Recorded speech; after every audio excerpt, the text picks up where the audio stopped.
सिद्धान्तहरू उत्पत्ति 1:1बाट 6 सिद्धान्तहरूको बारेमा हेर्यौं, 6 सिद्धान्तहरूको बारेमा अध्ययन गर्यौं, जो चाहिँ साँच्चीकै एउटा गलत प्रकारको सिद्धान्तहरू छन्, जो चाहिँ उत्पत्ति 1:1 सँग मिलाप राख्दैनन्, मिल्दैनन् भन्ने विषयमा हामीले हेरेको थियौं। उत्पत्तिको अध्ययन गर्दै गर्दा आज हामी फेरि उत्पत्ति 1:1 लाई नै हेर्नेछौँ।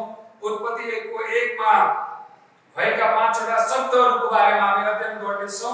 अनि विशेष गरिकन आजको विषय चाहिँ बाइबल चाहिँ विज्ञानको किताब होइन, तर बाइबल चाहिँ विज्ञानको पनि पिता हो। विज्ञानलाई पनि जन्म दिने, विज्ञानले खोजेको प्रश्नको उत्तर दिने एउटा किताब हो, जसको बारेमा आज हामी अध्ययन गर्नेछौँ। अगाडिको सिरिजमा हामीले विभिन्न सिद्धान्तहरूको बारेमा हेर्यौँ, जस्तै एथिजमको बारेमा, पेन्थिजमको बारेमा, पोलिथिजमको बारेमा, त्यसै गरिकन मेटेरियलिजमको बारेमा, डुअलिजमको बारेमा हामीले हेर्यौँ, ह्युमेनिजमको बारेमा हेर्यौँ, इभोल्युसनको बारेमा हेर्यौँ। तर आज हामी उत्पत्तिकै पुस्तकमा भएका 5 वटा शब्द अनि त्यसको विस्तारित अध्ययन हामी गर्नेछौँ। उत्पत्तिको पुस्तकमा हामी 5 वटा शब्दहरू पाउँदछौँ, जो चाहिँ पहिलो शब्द आदिमा। आदिमा भन्ने शब्द चाहिँ इन द बिगिनिङ, जसले चाहिँ हामीलाई समयको सुरुवातको बारेमा कुरा गर्दछ। समयको सुरुवात कसरी भयो, कसले समय बनायो, त्यो कुराको बारेमा हामीलाई बताउँदछ। आदिमा इन द बिगिनिङ, त्यो भन्दा अगाडि कुनै समय नै थिएन र अब चाहिँ समयको सुरुवात हुँदैछ भन्ने कुरा हामीलाई 1:1 भन्दछ। अनि अर्को एउटा शब्द छ जो चाहिँ गॉड भन्ने शब्द लेखेको छ अङ्ग्रेजीमा, नेपालीमा परमेश्वर हो र हिब्रूमा एलोहिम, जसको अर्थ चाहिँ हुन्छ हिज म्याजेस्टी, उहाँको सर्वसामर्थ्यपन, उहाँको सर्वशक्ति अथवा सर्वशक्तिमान परमेश्वर, जसले चाहिँ सम्पूर्ण कुरा सृष्टि गर्नुभयो। उहाँ आफै सृष्टि हुनु भएको होइन, उहाँ सृष्टि बनिनु भएको होइन, सृष्टि गरिनु भएको होइन, तर उहाँ सृष्टि गर्नुहुने एलोहिम हुनुहुँदछ भन्ने कुरा हामी 1:1 मा पाउँदछौँ। अनि तेस्रो शब्द हो क्रिएटेड, उहाँले बनाउनु भयो, उहाँले सृष्टि गर्नुभयो है। कुनै कुरा पनि उहाँले सृष्टि गर्नुभयो, संसारमा देखिने सबै कुराहरू, समय, त्यसै गरिकन सम्पूर्ण ब्रह्माण्ड, त्यसपछि पदार्थहरू र एनर्जीहरू, सबै कुरा उहाँले सृष्टि गर्नुभयो। 3 वटा कुराहरू हामी पाउँदछौँ। विज्ञानले भन्दछ संसार हुनको निम्ति 3 वटा कुरा आवश्यकता छ, त्यो हो समय, time, space and matter including energy. हामी पाउँदछौँ यो 3 वटा कुराको सुरुवात चाहिँ परमप्रभु परमेश्वरले गर्नुभयो, जो चाहिँ एलोहिम परमेश्वर हुनुहुँदछ। ही क्रिएटेड, उहाँले बनाउनु भयो। यो चाहिँ धेरै महत्त्वपूर्ण शब्द हो। मानिसले बनाउन सक्छ तर क्रिएट गर्न सक्दैन। मानिसलाई दिएको कच्चा पदार्थहरूबाट, थोकहरूबाट, चिजहरूबाट मानिसले एउटा नयाँ कुराहरू बनाउन सक्छ, तर उसले बिल्कुलै क्रिएट गर्न सक्दैन। यदि कच्चा पदार्थ नहुने हो भने उसले केही पनि गर्न सक्दैन। त्यसैकारण सृष्टि गर्नुहुने, कच्चा पदार्थ दिनुहुने, जुटाउनुहुने चाहिँ परमप्रभु परमेश्वर हुनुहुन्छ। र अर्को शब्द हामी पाउँछौँ हेभन भन्ने, जसलाई चाहिँ नेपालीमा स्वर्ग अथवा पुरानो भर्सनमा आकाश भनेर लेखिएको छ। हिब्रूमा ओरानियस, जो चाहिँ परमेश्वरले सृष्टि गर्नुभयो, जसले चाहिँ एउटा अन्तरिक्षको बारेमा कुरा गर्दछ। यहाँनिर 1:1 मा जुन, तारा, घामको बारेमा कुरा गरिएको छैन, तर सम्पूर्ण स्पेस को कुरा गरिएको छ है। कुनै स्वर्ग, कुनै बाइबलले आकाश भने पनि, तर आकाश मात्र अथवा हामीभन्दा माथिको खाली स्थान, एउटा सम्पूर्ण स्पेसलाई, वायुमण्डललाई उहाँले बनाउनु भयो, उहाँले सृष्टि गर्नुभयो। अनि अर्को शब्द हामी पाउँछौँ अर्थ भन्ने शब्द, जो चाहिँ पृथ्वी हो।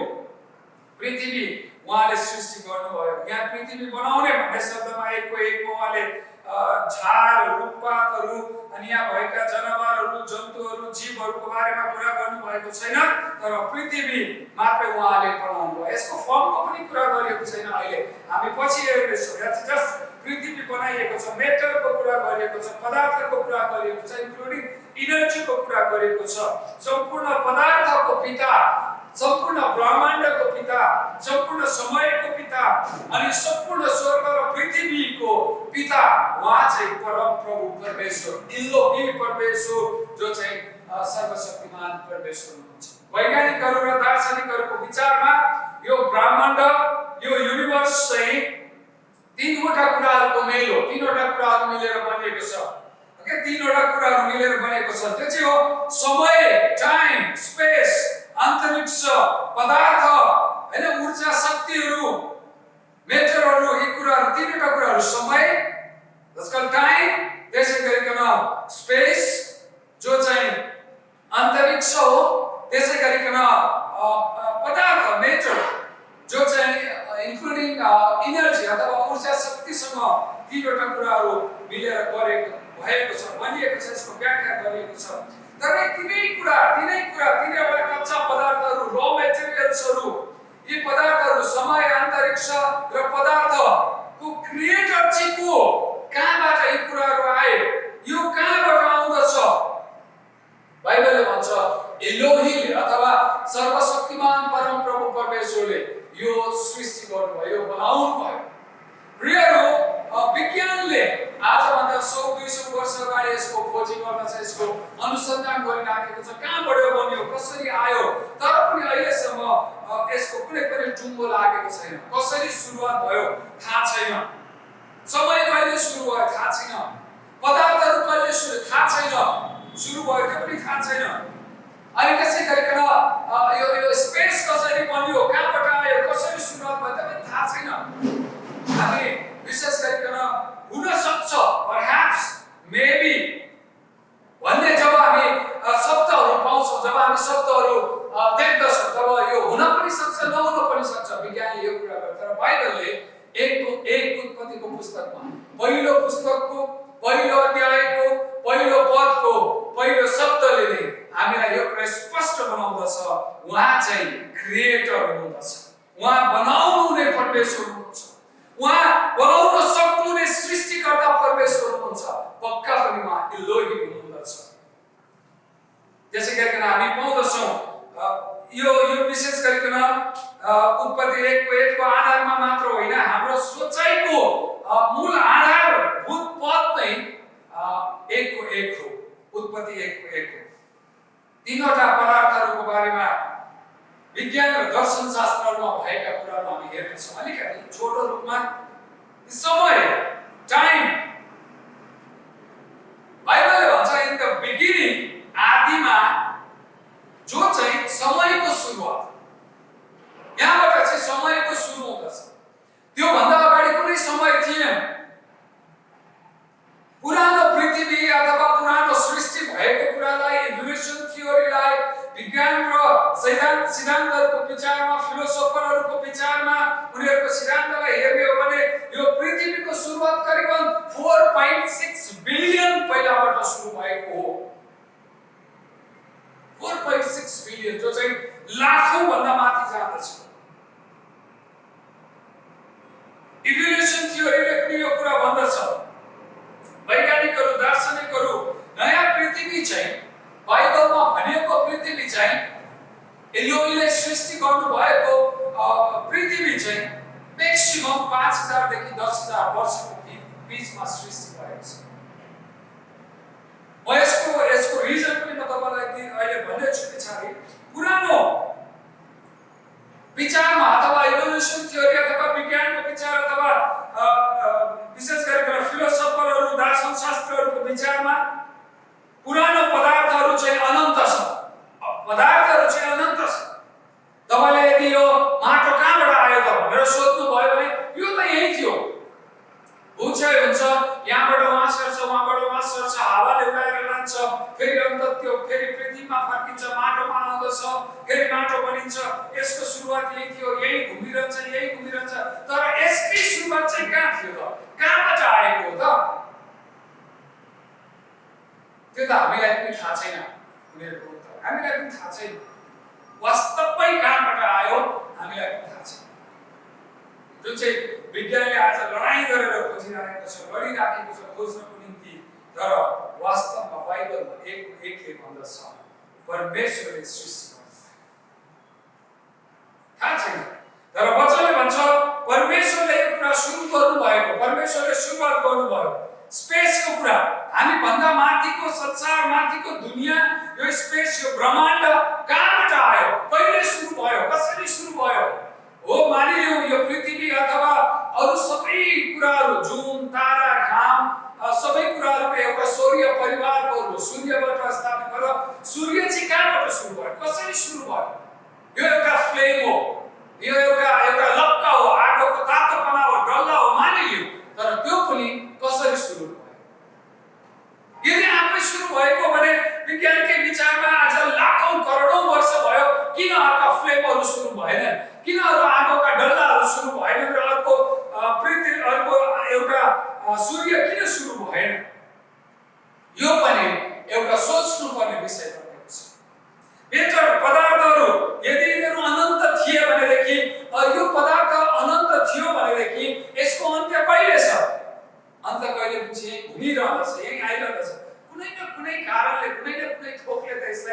संसारमा ल्याएको हो, यो पनि एउटा कन्फ्युज बनाउने कुरा। बाइबलले यी तीनवटा तत्त्वहरूको सुरुवात सृष्टि चाहिँ आजभन्दा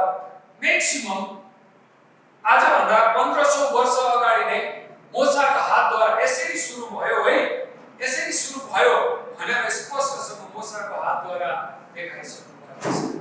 परमेश्वरले आदमलाई उहाँको वंशावली सुम्पिदिनु भयो, सम्पूर्ण सृष्टिको वर्णनलाई सुम्पिदिनु। यो कुनै सोचाइको आधारमा छैन, यो कुनै फिलोसफी होइन, यो कुनै दर्शनशास्त्र होइन, यो कुनै परह्याप्स मेबी हुन सक्छ एउटा फोसिल्सको आधारमा, अवशेषको आधारमा एउटा गरिएको कुरा होइन, तर यो त जेनेरेसन टु जेनेरेसन हेन्डओभर गरेको कुरा। परमेश्वरले आदमलाई सम्झाउनु भयो, आदम यो संसारको सुरुवात चाहिँ यसरी भयो, अनि आदमले आफ्ना सन्तानलाई सम्झाए, अनि उनका सन्तानले अर्को सन्तानलाई सम्झाए, अनि यसरी सम्झाउँदै क्रम हुँदै जाँदाखेरि मोसाको हातमा यो जेनेरेसन अथवा यो संसारको उत्पत्ति अथवा हिस्ट्री एउटा उत्पत्तिको इतिहास चाहिँ मोसाको हातमा सुन्यो, अनि मोसाले यसलाई लेख्ने काम गर्यो। यो एकदमै जेन्युइन कुरा हो, यो चाहिँ एकदमै हुने कुरा हो। मोसाले यी कुराहरू लेखिसकेका थिए, तर आज यसको विवरण, यसको खोजी, यसको अनुसन्धान विज्ञान अनि दर्शनशास्त्रले गरिरहेको छ। त्यो पनि भर्खरै केही समय अगाडि। त्यसैले बाइबल चाहिँ विज्ञानको किताब होइन, मैले अघि भनिहालेँ, त्यसैले बाइबल चाहिँ विज्ञानको किताब होइन। बाइबललाई यो कुरा प्रमाणित गर्नु पर्दैन, यो त स्वतः प्रमाणित कुरा हो, यो अलरेडी प्रमाणित भइसकेको छ। बाइबल यहाँ प्रमाणित हुनुपर्ने कुनै पनि आवश्यकता छैन। तपाईले कहिले पनि बाइबललाई एउटा विज्ञानसँग कम्पेयर गरेर एउटा तुलना गरेर विज्ञानमा यस्तो छ, बाइबलमा पनि यो त छ भनेर प्रमाण गर्न खोजिरहनु पर्दैन, किनभने बाइबल स्वतः प्रमाणित किताब हो। उत्पत्ति 1:1ले यसको सम्पूर्ण प्रमाण दिँदछ। पूर्ण रूपमा यो चाहिँ प्रमाणित भएको कुरा हामीलाई बताउँछ। इभोल्युसनले भन्दछ आजभन्दा लाखौं वर्ष अगाडि यो थियो, यस्तो थियो। त्यस बेलाको अवशेषहरू, त्यस बेलाको फोसिल्सहरू, त्यस बेलाको अन्वेषणहरूलाई हेरेर, तर वास्तवमै प्रमाणित चाहिँ होइन। अनि मैले भनिहालेँ परह्याप्स मेबी हुन सक्छ, होला भन्ने शब्दले प्रमाण गर्दैन, हुन सक्छ भन्ने शब्दले प्रमाण गर्दैन, तर बाइबलले यो कुरा प्रमाणित गरेको छ। यहाँ कुनै पनि इभोल्युसन थ्योरीमा अथवा वैज्ञानिकहरूको विचारमा अथवा एउटा फिलोसोफरहरूको विचारमा यहाँ कुनै कुरा पनि प्रमाणित भएको छैन। यस्तो हुन सक्थ्यो, हुन सक्छ, किनभने यसको खोजी त भर्खर गरिराखेको छ। ग्रह विकासका केही अप्रमाणित तथ्यहरूको बारेमा म छोटो कुरा गर्नेछु। पृथ्वी चाहिँ 500 मिलियनदेखि 500 मिलियनदेखि 1 बिलियन चाहिँ लाखौंको हिसाब आउँछ कि करोडौंको हिसाब आउँछ पुरानो हो। ओके, त्यही विज्ञानले भन्छ कुनै पनि पदार्थ, कुनै पनि चीज थोक चाहिँ 60,000 इयर भन्दा लामो समयसम्म रह्यो भने त्यो चाहिँ नष्ट भएर जान्छ। त्यो चाहिँ नष्ट 60,000 इयरमा प्रत्येक कुराहरू एउटा कार्बनमा परिणत हुन्छन्, ती कुराहरू नष्ट भएर जान्छ। त्यसै कारण कति सिद्धान्तहरू गलत छन्, सैद्धान्तिक समस्या छ यहाँ। केही कुराहरू केही नभएको कुराबाट आएको इभोल्युसन थ्योरीले भन्दछ। केही कुराहरू सपोज यहाँनेरि एउटा माटो आयो, तर त्यो चाहिँ केही नभएको कुराबाट आयो। यो अचम्मको कुरा छ। केही नभएको कुराबाट केही कुरा बन्यो। Something come from nothing. केही कुरा चाहिँ केही नभएको कुराबाट आयो। एउटा हामी एकछिन सोचौँ, एउटा हावाबाट एउटा रुख बनिन सक्छ। हावाबाट हाम्रो विचारमा, हाम्रो मगजमा घुस्नै नसक्ने कुरा, अथवा हावा पनि नभएको ठाउँमा एउटा हावा पनि छैन, त्यहाँ अक्सिजन पनि छैन, त्यहाँ नाइट्रोजन पनि छैन, त्यहाँ हाइड्रोजन पनि, कुनै प्रकारको ग्यासहरू छैन, कुनै प्रकारको एउटा हावाहरू नै छैन, त्यहाँ कसरी पदार्थको सुरुवात हुन सक्छ? र उहाँले सृष्टि नगर्नु भएको भने हामी गएपल्ट जोक सवाल कुरा गर्छौँ, हामी हँसाउने कुरा गर्छौँ, हाँस्ने कुरा गर्छौँ होइन। आमा पहिला आयो कि छोरी पहिले आयो? पहिले को आयो संसारमा? आमा पहिले आएको हो नि या छोरी पहिले आएको हो? यो विज्ञानलाई खोज्दै जाने हो भनेदेखि यो यसको टुङ्गो लाग्दैन। यो प्रमाणित हुँदैन। हामी हामीहरू अलिअलि पढ्नेहरूले पनि यो कुरा बुझ्न सक्दैनौँ कि म आफै पनि यो कुरा आमा पहिला आयो कि छोरी पहिले, आमा पहिले आएको कि छोरी पहिले, हामीलाई थाहा छैन। अन्डा पहिला आएको कि कुकुरी पहिले आएको, होइन, मुर्गी पहिले आएको हो कि अन्डा पहिला आएको, थाहा छैन। खोज्दै तर उत्पत्ति 1 ले भन्छ परमेश्वरले आमालाई सृष्टि गर्नुभयो, परमेश्वरले कुखुरा सृष्टि गर्नुभयो जन्म, अनि मात्रै त्यसपछि जेनेरेसन सुरु हुँदछ। केही नभएकोबाट केही कुरा आएको होइन, बाइबलले यही कुरा भन्दछ। यहाँनिर सैद्धान्तिक समस्या, केही कुरा केही नभएकोबाट आएको हो भने त्यही समयमा विज्ञानले के भन्छ भने केही नभएकोबाट केही हुन सक्दैन, केही कुरा चाहिन्छ त्यो हुनको निम्ति। एउटा सिद्धान्तले भन्छ केही नभएकोबाट केही कुरा आयो, तर त्यही सिद्धान्तले भन्छ केही नभएकोबाट केही कुरा आउनु, आफैमा मिल्न नसक्ने सिद्धान्त। त्यसकारण यो गलत सिद्धान्त छ। तर बाइबलले भन्छ परमेश्वरले नै यो सृष्टि गर्नुभयो, परमेश्वरले सृष्टि गर्नुभयो। अर्को समस्या, केही नभएकोबाट केही कुरा आउँदैन। अर्को समस्या हो पदार्थ चाहिँ अनन्त छ, पदार्थ अनन्त छ। केही नभएकोबाट केही कुरा आउँदैन भने पदार्थ कहाँबाट सुरु भयो त? यो अर्को आफैमा बाँच्ने विषय, आफैमा लडाई गर्ने विषय हो। यस्तो थियो, त्यसैकारण यो फर्मुला पनि गलत छ। अनि अर्को कुरा असीमित समय र अनियोजित चयन, असीमित समय र अनियोजित एउटा चयनले गर्दा आज तपाईँ र म यो प्रकारको स्वरूपमा छौँ। असीमित समय लाग्यो हामीलाई आउन, लाखौँ वर्ष, करोडौँ वर्ष लाग्यो। एउटा समुद्रको किनारमा सुरु भएको एककोशीय जीवबाट यो बहुकोशीय जीव यति राम्रो मानिसहरू सुरुवात हुनको निम्ति हजारौँ वर्षको प्रक्रिया छ। अनि यो हजारौँ वर्षपछि हामी यस्तो भएका हौँ। तर यो सिद्धान्त पनि आफैमा गलत छ। मानिस चाहिँ मानिसबाट नै जन्म लिन्छ। मानिस कुनै पशु प्राणीबाट जन्मिएको होइन।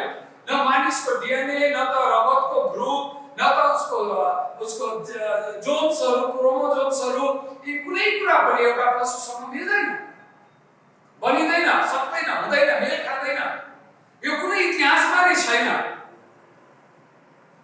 एउटा मानिसलाई रगतको आवश्यकता पर्यो भने बाँदरको रगतबाट मान्छेलाई बचाउन सकिँदैन। कहीँ न कहीँ केही न केही कुरा पनि मेलमिलाप हुँदैन। त्यही कारण मान्छे जेन्युन मान्छे नै हो, त्यो कुनै पशु अथवा एउटा जनावरसँग उसको तुलना गर्न सकिँदैन।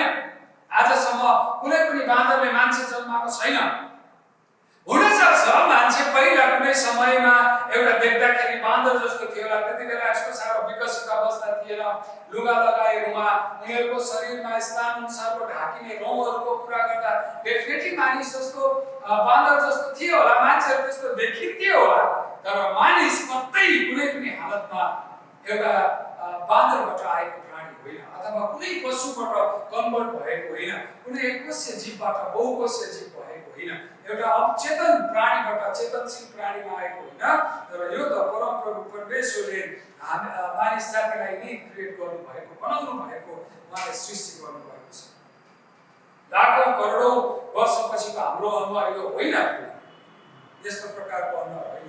यो पनि एउटा गलत छ। त्यसैकारण अवलोकनात्मक हिसाबले पनि इभोल्युसन थ्योरीमा कति कुराहरू, जिनियोलोजी वा वंशावलीको रेकर्ड गलत छ। कुनै जीव वा जातीय जीव र उनीहरूको वंश एकसाथ एउटा निश्चित समय वा स्थानमा हुनुपर्दछ। मानिलियो डाइनोसरको कुरा गर्यो, यो चाहिँ 300 मिलियन पहिला एउटा डाइनोसरको एउटा जाति थियो।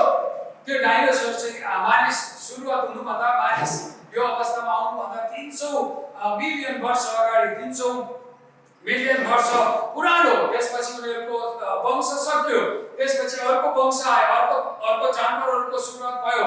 अब अहिले हाम्रो छ, यो पछि अर्कै कुरा पाउँछ। एउटा वंशावली जुन छ त्यो नै गलत छ। 1938 का एकजना डाक्टर वैज्ञानिक रोनाल्ड वर्ड भन्ने वैज्ञानिकले त्यो चाहिँ आफ्नो किताब American museum of the natural history भन्ने किताबमा उल्लेख भन्दछन् कि मानिस र डाइनोसर दुवैको पाइला एकैसाथ एकै समयमा देखिएको छ। अब हेर्नुस् त, एउटा सिद्धान्तले भन्छ डाइनोसर 300 मिलियन वर्ष पुरानो अथवा थियो, त्यो बेला नै संसार छोडिसकेको, त्यो उसको वंश खत्म भयो, तर त्यसपछि मानिसको सुरुवात भयो। यो वंशको सुरु छ, यो वंश चलिराखेको छ। तर अर्कोतर्फ सिद्धान्तले भन्छ दुईटा सँगसँगै देखे, सैद्धान्तिक रूपमा अवलोकनात्मक होइन, एउटा अब्जर्भेसनली यो गलत छ, सिद्धान्त गलत छ। मानिस र डाइनोसरको पाइला एकसाथ देखिएको कारण मात्र होइन, अन्य धेरै यस्ता कुराहरू छन् जो चाहिँ अवलोकनात्मक हिसाबले गलत छ, अवलोकनमा गलत छ, मेल खाँदैन। यहाँ सबै विचारहरूमा सबै कुराहरू विचार मेरो विचारमा हैन, फेरि उसको विचारमा विचारहरू चलेका छन्। तर प्रियहरू, उत्पत्ति 1 ले भन्दछ जुन अवस्था आज हामीले देखेका छौं, जुन कुरा हामीले देखेका छौं, परमेश्वरले त्यसरी नै सृष्टि गर्नुभयो। मानिसलाई मानिसै बनाएर सृष्टि गर्नुभयो, अनि त्यसै गरिकन पशुहरूलाई पशुहरू नै बनाएर सृष्टि गर्नुभयो, अनि त्यसै गरिकन रुखहरू वनस्पतिहरू त्यस्तै प्रकारले नै सृष्टि गर्नुभयो। सम्पूर्ण ब्रह्माण्डलाई त्यस्तै गरेर नै सृष्टि गर्नुभयो। अनि यो चाहिँ प्रमाणित कुरा हो, बाइबलले प्रमाण गरेको कुरा हो। अहिलेको बाइबलमा भएको पृथ्वी चाहिँ यति धेरै गलत सिद्धान्तहरू छैन। बाइबलमा कुनै पनि गलत सिद्धान्तहरू नै छैन। पूर्ण रूपमा परमेश्वर आफैले प्रमाणित गर्नुभएको सिद्धान्तहरू छ। अनि यो कुरा चाहिँ हामीलाई पत्याउन धेरै गाह्रो छ। बाइबलमा लेखिएको पृथ्वी, आकाश र समय चाहिँ त्यति धेरै पुरानो होइन, यो तथ्यमा आधारित छ। मानिसहरूको विचार, मानिसहरूको थ्योरी र हामी मानिसहरूको विचारहरूलाई विश्वास गर्दछौँ, तर सत्यतालाई चाहिँ हामी विश्वास गर्दैनौँ। आज हामी बाइबललाई विश्वास गर्नुको सट्टा मानिसहरूको थ्योरीलाई विश्वास, त्यसको पछि हामी लागेर त्यसको खोजी हामीले गरिरहेका छौँ। बाइबलको पृथ्वी चाहिँ म्याक्सिमम 6000 देखि 10000 बीचमा भएको कुरा मात्रै हो। धेरै लामो इतिहास छैन, धेरै लामो इतिहास छैन। हामी 40 वर्षमा, 30 वर्षमा, 40 वर्षमा त संसारमा यति धेरै परिवर्तन देख्छौँ भने यो लामो समय डेफिनेटली धेरै परिवर्तन भएको छ। त्यही कारण यहाँ कन्फ्युज हुनुपर्ने कुरा नै छैन। तर बाइबलले हामीलाई यही कुरा भन्दछ कि परमेश्वरले नै सृष्टि गर्नुभएको छ। यहाँनिर कुनै सैद्धान्तिक समस्या नै छैन। अघि मैले भने इभोल्युसन थ्योरीमा, त्यसै गरिकन अरू सिद्धान्तहरूमा धेरै कुराहरू कन्फ्युज छन्, धेरै कुराहरू मान्न नसक्ने, बुझ्न नसक्ने, सम्झिन नसक्ने कुरा छन्। तर बाइबलमा त्यस्तो कुनै पनि गाह्रो कुरा छैन र स्वतः प्रमाणित कुराहरू छन्। सबै सिद्धान्त, विचार, विज्ञान र संसारमा यहाँ सृष्टि हुनुमा परमेश्वरको भूमिका छ। ओके, सम्पूर्ण बाइबलको सिद्धान्त, यो सृष्टि हुनु, यसको संरचना, यसको चल्ने तरिका, यी सबै कुरा चाहिँ एकदमै परमेश्वरमा निहित छ, परमेश्वरबाट हुँदछ। उहाँले मात्रै केही नभएको कुराबाट केही कुरा बनाउन सक्नुहुँदछ, किनभने उहाँ चाहिँ इलोही परमेश्वर हुनुहुन्छ। उहाँ कुनै वंशावली हराएको छैन। पृथ्वीको वंशावली अथवा संसारको सुरुवातको वंशावली एकपछि अर्को गर्दै कसरी हस्तान्तरण भयो, त्यसैगरी कुनै वंशमा, कुनै जातिमा कुनै पनि प्रकारको आँच आएको छैन। यो कुरा बाइबलमा पूर्ण रूपमा प्रमाणित छ। पृथ्वी सृष्टि गरिएको, वनस्पतिहरू सृष्टि गरिएका हुन्, जीवहरू सृष्टि गरिएको हो। यो कुनै बाँदरबाट पनि आएको होइन, कुनै एककोषीय जीवबाट पनि आएको होइन, तर परमेश्वरले यो कुराहरू सृष्टि गर्नुभएको। अनि आदमदेखिको वंशावली पनि हामी हेर्दछौँ। जब यो कुरा हेर्छौँ तब हामीलाई लाग्छ डेफिनेटली परमेश्वर सृष्टि गर्नु। धेरैजनाको विश्वासलाई विज्ञान र क्रम विकासको सिद्धान्तले आज असर गरेको छ। धेरै विश्वासीहरू पनि उनीहरूको विचारलाई यी विज्ञानहरूले होइन यति जो भन्छ देयर इज नो गड भनेर उनीहरू पछि लागेका छन्। अनि कोहीहरू एथेइज्म हो, सबै कुरा ईश्वर हो, सबै कुरा परमेश्वर हो, सबै कुरा नै हो भनेर त्यसको पछि लागेका छन् मानिसहरू। यस्ता धेरै कुराहरू सिद्धान्तका पछि लागेका छन्। तर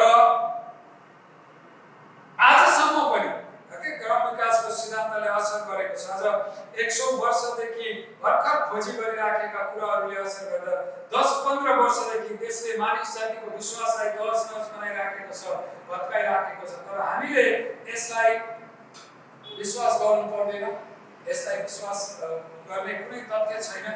तर बाइबललाई हामी विश्वास गर्छौँ। त्यसकारण अस्तिको पटक पनि मैले भने हामीले उत्पत्ति 1 को 1 लाई विश्वास गर्न सक्नुपर्छ र मात्र हाम्रो विश्वासले हामीलाई एउटा आनन्दमा र हाम्रो विश्वासको सारांशमा ल्याउँदछ।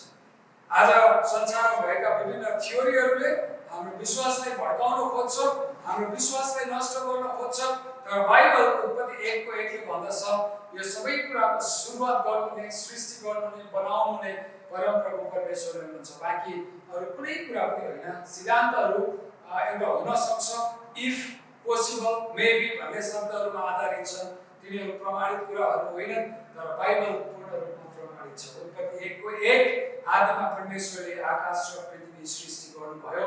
यो नै संसारको आधारको पद हो। हाम्रो विश्वासको आधार यो नै हो। हाम्रो विश्वासको एउटा मूल सिद्धान्त यही नै हो। In the beginning God created heaven and earth. सबैजनालाई जय होस्।